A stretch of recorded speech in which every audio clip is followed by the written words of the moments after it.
कहते हैं अगर किसी चीज को दिल से चाहो तो पूरी कायनात उसे तुमसे मिलाने की कोशिश में लग जाती है। One of the famous dialogues from the Bollywood movie Om Shanti Om.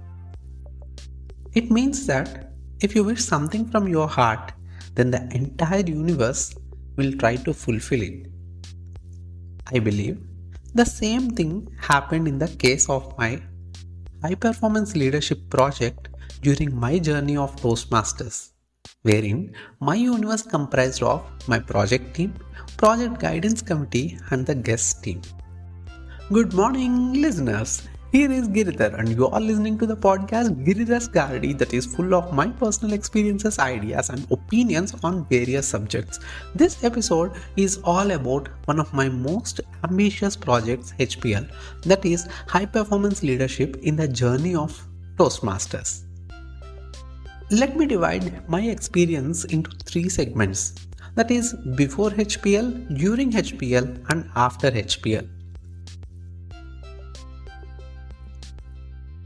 I got stuck with this high performance leadership project for a long time due to lack of ideas on how to implement. I spoke with some experienced Toastmasters in and around the club. Pathways Focal posted in Toastmasters FB groups, but nothing worked for me because in some of them I couldn't get the clarity, while for others I couldn't find them interesting. Finally, I decided to take up KP Empower as a project, wherein we teach the basic English to admin, security, electricians, and all the other teams and staff in our office and bring out a positive change. But all thanks to Corona and the lockdown, even that didn't work. This pushed me to go back to the drawing board. But least I know that I would get all my answers in the online manual for the project itself, available in the Toastmasters International portal, until I referred it completely. I found that I could take up a project on program quality, but before that I could see that my club was lacking members itself to run the program effectively. Hence I have chosen my HPL as membership expansion, which was the need of the hour.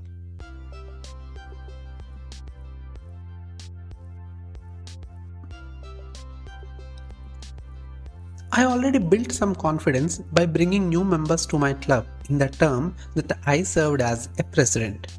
But this time, the things were completely different and difficult as it was going to be a virtual project. I was so sure from the beginning that this was going to be a big challenge in view of the ongoing situation. But I moved on with the belief that either I would get confidence again if I succeed, or I would get some learnings even if I fail. As per the project requirement, I got 3 members in my team. Also, I got a guidance committee of 4 members. We came up with the program titled It's Time to Express, wherein our target was to ensure members express themselves without any fear or hesitation of public platform and add those members to the club, wherein they continue their journey more effectively through Toastmasters. We followed 4 steps during the project execution. Number 1. Form a WhatsApp group titled It's Time to Express with at least 20 like-minded guests from our network in the first week. Number 2. Conduct interactive meetings on Zoom with a theme for just half an hour on alternative days for at least 3 weeks. Number 3. Conduct a guest speakathon in the subsequent week. Number 4. Follow up with the guests to take membership by explaining the benefits of Toastmasters. I got an amazing cooperation and support from all the 3 members of my project team while hosting the meetings, while arranging the speakathon, and also during the membership follow-up.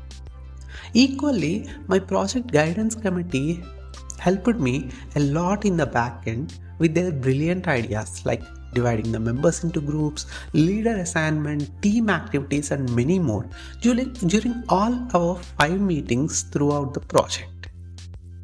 To talk about the learnings, the first one is approach. To complete any project, we have to approach various people. We need to change our approach style based on the person we are going to reach out.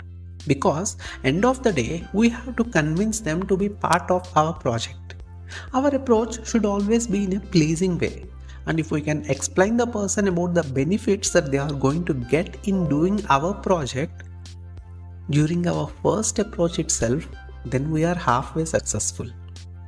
In my case, it was project team, guidance committee and the guests whom I had to approach. I explained about the benefits of the program to guests while approaching them. Second learning, interact and interact. Once people become part of our project, we should keep interacting with them until they are in the project, even though they are not active or occupied with other things. Otherwise, it would have its own impact on the project. In my case, there were times when it wasn't possible for members to join the meetings, but I ensured to have the continuous interaction with the guests, project team and guidance committee. Third learning, follow up. The toughest task involved in any project, especially in a volunteer organization like Toastmasters, is follow up. It's not necessary that once you assign a task or ask someone for help in your project and you would get the expected positive result. No. But if you own the project and if you are the project manager, you have to be behind people to get the task done. In my case, I had to follow up individually with the guests, project team and project guidance committee as and when it was required. Number 4. Continuity. No matter how many or how much the team is involved in a project, at any point of time there should be continuity in the project. The show must go on. Otherwise, the project would either stop half the way or would never complete. In my case, there were numerous times when most of the guests didn't join the meetings, or all the project team members were not part of the meetings, or all the guidance committee members were not available in the meetings. But I ensured that the meetings went as planned and there was continuity in the project. Of course, I followed alternate ways to involve members who were not part of the meetings. Number 5. Recognition. Recognition of the members' efforts in the project motivates them in moving forward and also gives them immense happiness for contributing to the project. In my case, I rewarded the guests with certificates in the speakathon and project team with appreciation note and guidance committee with vote of thanks. Initially, I thought that after the project, I would get either learnings or confidence. But to my surprise, I got confidence along with the learnings as we got 5 new members to the club. High performance leadership is like once in a blue moon kind of project. Appears to be tough, but when you do it with passion, it will give you immense satisfaction and confidence in moving forward. So what are you thinking now? Consider doing HPL even if it is a mandate project or part of the electives if you are a Toastmaster. You will get an amazing experience. Wish you all the best. That's it for today, guys. Hope this episode was informative. Do like, comment, share and subscribe. I'll be back next week with yet another amazing theme. Till then, keep listening and keep sharing.